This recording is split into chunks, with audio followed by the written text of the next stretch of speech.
So we're talking about being able to maintain your level of joy or empowerment, at least truth.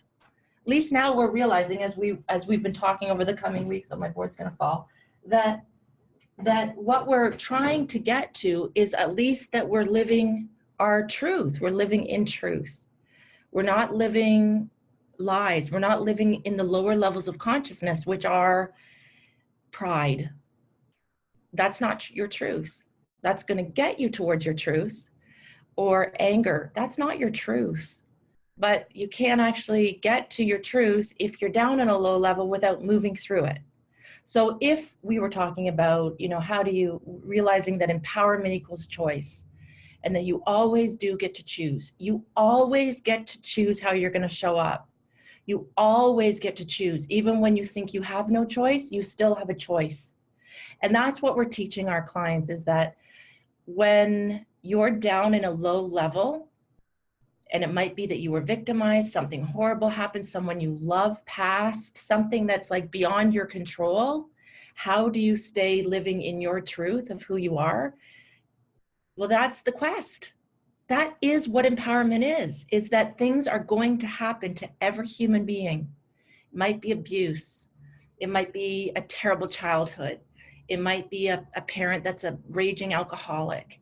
It might be the death of someone that you loved. It might be a disease that you find out that you have or someone you love has. It might be, that's part of the human experience. So what we're here to do, and your most important job, is to do this over and over for yourself every day. Every day reminding yourself that I can either keep telling myself the story that will disempower me, or I can tell myself the story through a different perspective that will empower me. And the story that empowers you is always the truthful story. So that's what we have to remember. When you tell yourself a story that disempowers you, you're not telling yourself the truth. When you're telling yourself a story that begins to put you back as the hero of your own life, now you're telling a truthful story. Some people will refer to the Bible and say the truth will set you free. The truth, though, is the empowered version. The truth is never the false version of that story. And so even the truth might be, the truth is, I haven't been living my most empowered, as my most empowered self. That's now taking you out of excuses. It's pulling you out of the low levels, which shame is, if you have a client that's resonating in shame, you couldn't possibly say you're not telling the truth. They couldn't even hear that. That would almost be abusive as a coach, to shame someone who's already in shame, or to, if someone is dealing with an addiction, to shame them for the addiction, or to blame them for that. So your job is, and I actually had one of our own coaches once, and I don't know if any of you have heard me say, God bless her.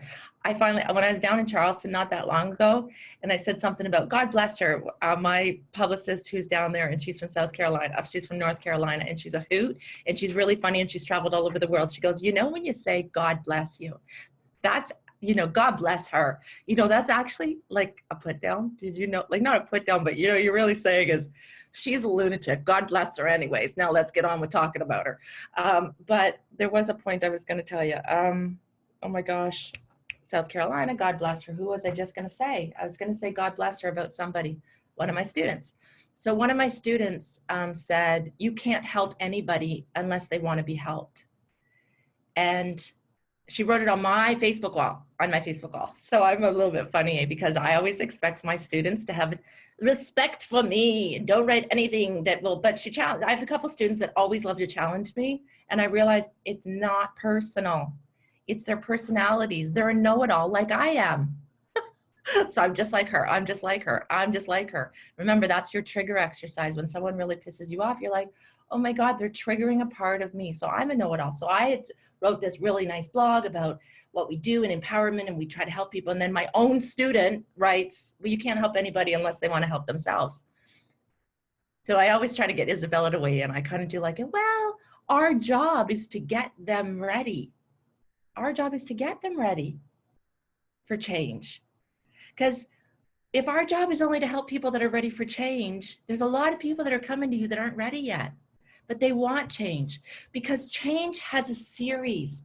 We actually know, science tells us this. I actually have a woman that I coached for many years who has her PhD in psychology, or her doctorate in psychology.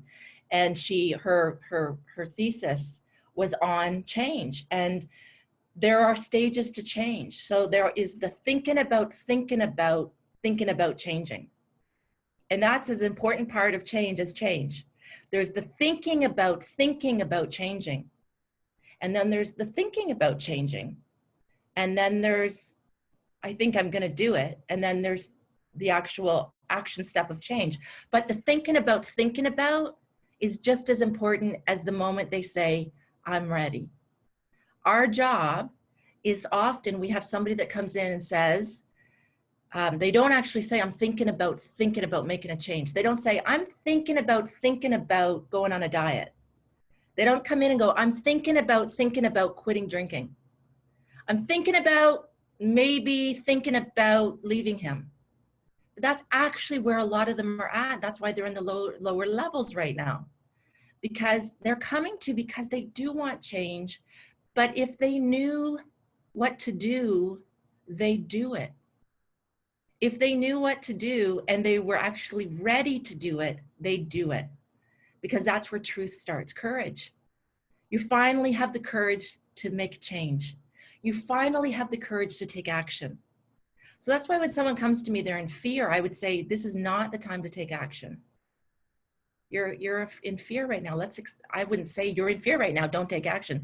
But could you imagine somebody comes to you and they're in a state of fear, and they say, I'm just really, really unhappy in my marriage, but everything about them, the way they're talking, everything is, this person is resonating in shame and guilt right now. So that would not be the time that I would encourage them to make a dramatic life change. This is when we talk about, let's focus on you. Let's not focus on your outer world right now. Let's focus on your inner world. Let's focus on you.